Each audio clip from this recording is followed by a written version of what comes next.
Watcher Dan Celia, he says that the Fed might be losing some credibility in the middle of all of this. What do you mean, Dan? Well, I don't know, Neil, if the Fed has a whole lot of credibility left to lose. Nah. They haven't been right about too much. But look, the fact of the matter is, there's no way on God's green earth the Fed was going to even consider raising rates in September. Look, the fact of the matter is, I know the Fed is not been politicized, so they would say.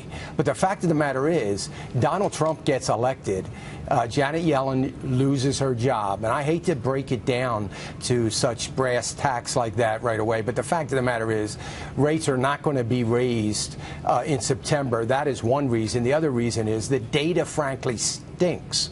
And if we are at a true 4.9% unemployment rate, then shouldn't that be data enough that we obviously have an incredibly strong economy and we should be raising rates to kind of cool it off a little bit? Point now to the guy who actually pushed it with a big economic impact and led this petition and this group, now 1 million strong. Abraham Hamilton is with us right now. Abraham, did you ever think when you started this that you'd get 1 million people signing on to it?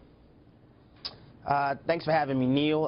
I can't say we knew that there would be 1 million people who would recognize the lunacy that Target has waded into, but we are grateful and we are hopeful that there's at least 1 million. Last time I checked, it was about 1,025,000 people who had signed on to the petition to boycott Target at afa.net, because we find it to be alarming that Target, in an effort to make an overture to the transgender community, has simply put at risk the women, the children, and the little girls of our society to make a political statement. But first, in just a few weeks, uninsured Americans are going to have the chance to sign up for coverage through the new health care markets.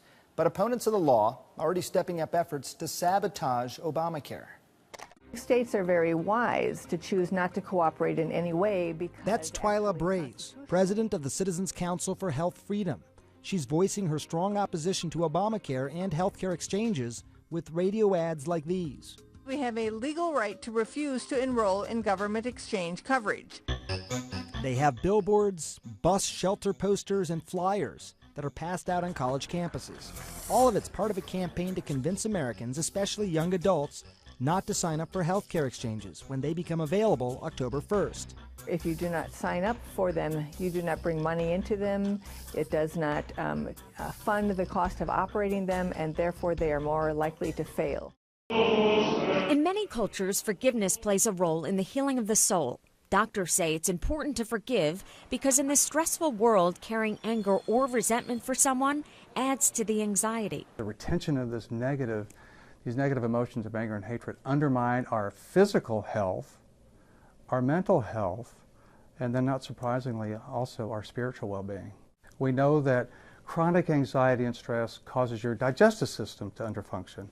We know that it affects our cardiovascular system, but it also affects our immune system. Barry urges his patients to leave prayers of forgiveness in his chapel's prayer wall. He says there are no magic steps to forgiving, but he does say you can find forgiveness by understanding your desire to forgive, your humility, your spirituality, and admitting when you're angry. Forgiveness, at least it seems to me, is at least teaching people some coping skills when we know eventually we're going to end up finding wounds and bumps and grinds along the way. Barry says once you forgive, you release your burden of hatred, and only then can your healing begin. For today's Health Minute, I'm Susan Hendricks.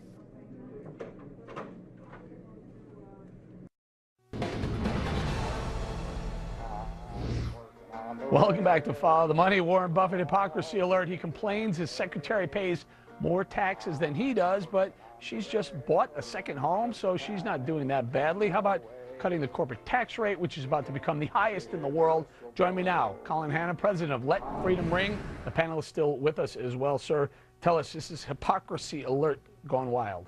Well, it is, and it's a delicious irony. That's kind of a euphemism for hypocrisy, because here is somebody who is being held up as an example of the unfairness of the tax code, and yet in point of fact, she apparently makes over $200,000 a year, bought this fancy new house, and she's somebody that the president wants to raise taxes on.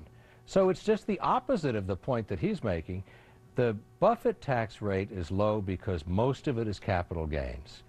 And unless they want to change the capital gains rate and make it the same as ordinary income, which I'd point out, talk about another irony, would not be very well received by the shareholders of Berkshire Hathaway. That's a very important point. Unless they did that. Warren Buffett doesn't want the corporate, the dividends and capital gains tax to go up. He wants personal income taxes to go up. Well, and that's in effect backwards. He really wants to increase the taxes on his secretary and keep his own low. Major market averages hitting new all-time highs today as Hillary Clinton continues to tout the economy. Financial expert Dan Celia says she should be careful because Americans are still very worried. Dan, we know the economy always ends up being the #1 issue when we go into an election. Everyone has their own individual feel about the economy, no matter what the market says, no matter what the data says. But what else would she can't tout anything else, I don't think, right now. Well, I don't know what she can say about the economy, Charles, because remember, this is somebody that has endorsed Obamanomics, so to speak, since she's been in office, since she was part of the administration. So it'll be very difficult for her to say anything negative about the economy. It's going to be directly related to the President of the United States. So I don't think she can do a whole lot or say a whole lot other than what she's been saying. And basically what she's saying, Charles, and one thing we know for certain is she's probably going to double down pretty much on things like regulatory burden, on Dodd-Frank, on Obamacare, some of the policies that have created this stagnation, if at best, that we have right now.